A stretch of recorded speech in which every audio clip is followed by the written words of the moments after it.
Every moment you hesitate, someone else is starting. Just one small step. But it brings them closer to their dream. Don't wait for perfect conditions. Create them. Because waiting teaches you nothing. But trying, that's what changes you. Hey everyone, and welcome back to English Podcast Rise, the show where we help you master English through real conversations. My name is James. And I'm Catherine. Today, we're diving into a super relevant topic, working online. Is it just a trend, or is it the future? Right. With more people working from home, starting online businesses, or becoming freelancers, we have to ask, is the 9-to-5 job becoming old-fashioned? Exactly. Let's break it down. What does it actually mean to work online? So, working online means you don't go to an office, you use a computer, internet connection, and digital tools to get your job done from anywhere. It could be freelancing, remote jobs for companies, teaching, writing, graphic design, or even running your own online business. Yeah, I've got a friend who teaches English to students in Asia, all from his apartment in Spain. That's the beauty of it. Flexibility, location freedom, and sometimes better income. Let's talk benefits. What do you think is the biggest advantage, Catherine? Definitely freedom. You can set your own schedule, no commuting, no traffic. Also, you can work with clients from around the world. I had a client in Canada, another in Dubai, and one in Tokyo, all in 1 week. You can save money. No need to eat out every day. No expensive clothes for the office. And let's be honest, working in pajamas, that's a bonus. Yeah, but it's not perfect. There are challenges too. Okay. Like staying motivated. No boss watching over you means you have to manage your time. Also, isolation. Some people miss the social aspect of an office. True. And income can be unstable, especially if you're freelancing or running a small business. That's why skills like time management, communication, and self-discipline are super important. Let's step back for a second. Why do you think so many people are shifting to online work? Is it just about money, or is it something deeper? I think people are craving autonomy. Traditional jobs often feel rigid, fixed hours, office politics, limited growth. Working online feels like reclaiming control over your time and your income. That makes sense, but I've noticed that not everyone is ready for that responsibility. Some people jump into freelancing without any plan, no emergency savings, no skill development, just hoping it works out. Yeah, and when it doesn't, they say online work is a scam. But the problem isn't the internet, it's the lack of preparation. You still need to treat it like a real business. Let's talk risks. What are the biggest dangers of relying solely on online income? Unpredictability. Platforms can change algorithms overnight. Clients can disappear. Payment delays are common. You don't have job security like a traditional employee. And burnout. Working online blurs the lines between work and rest. It's easy to overwork when your home is also your office. Absolutely. That's why setting boundaries is critical. Taking weekends off, not answering emails at midnight, saying no when your plate is full. I feel like working online isn't just a career choice. It's a mindset shift. You have to think like a problem solver, not an employee waiting for instructions. That's such a good point. You have to take initiative, learn constantly, market yourself, improve your communication. It's like becoming a one-person brand.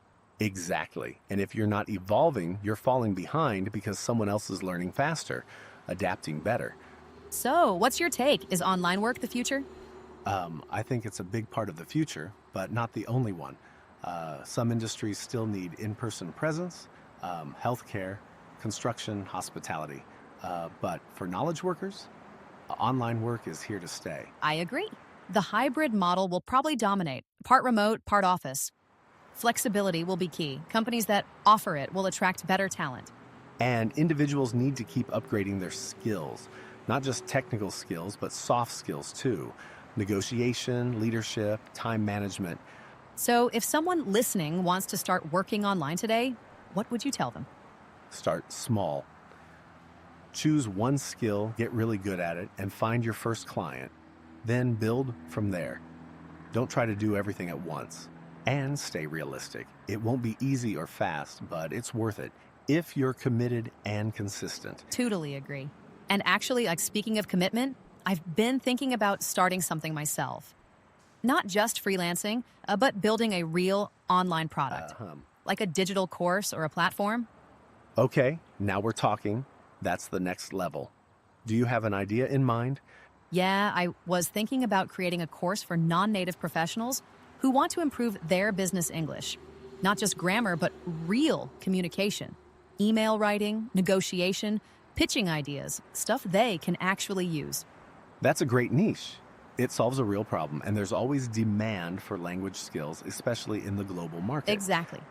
I've already worked with a few clients privately.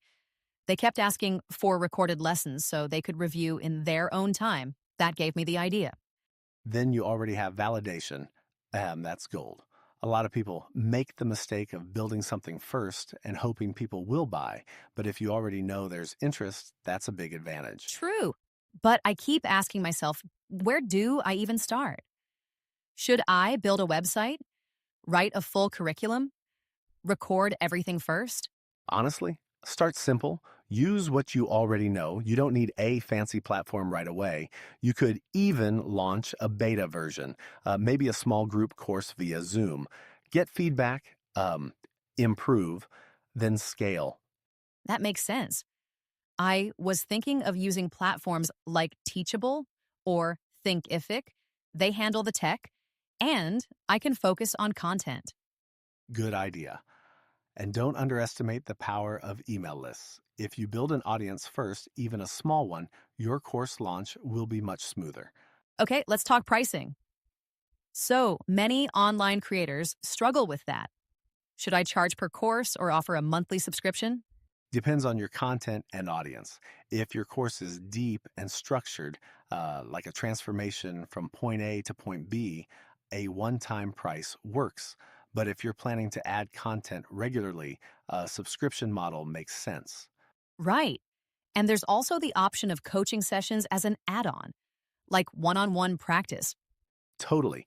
That adds a personal touch and increases the value.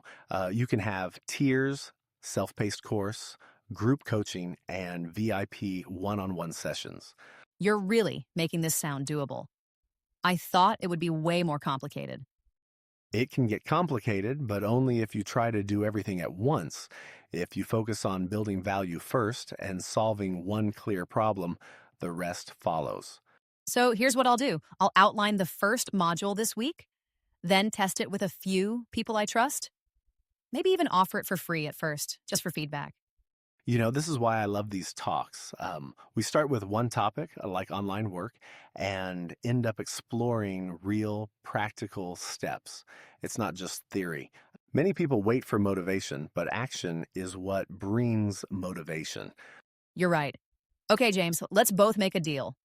You keep pushing with your podcast project, and I'll start outlining my course today. Deal. Let's check in next week and hold each other accountable.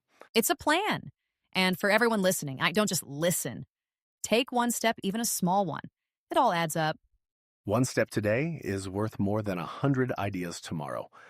Thanks for tuning in, everyone. And if you enjoyed this conversation, leave us a comment and share your thoughts. We'd love to hear your ideas about working online or starting your own project. See you next time. And until then, keep learning and keep building. Take care.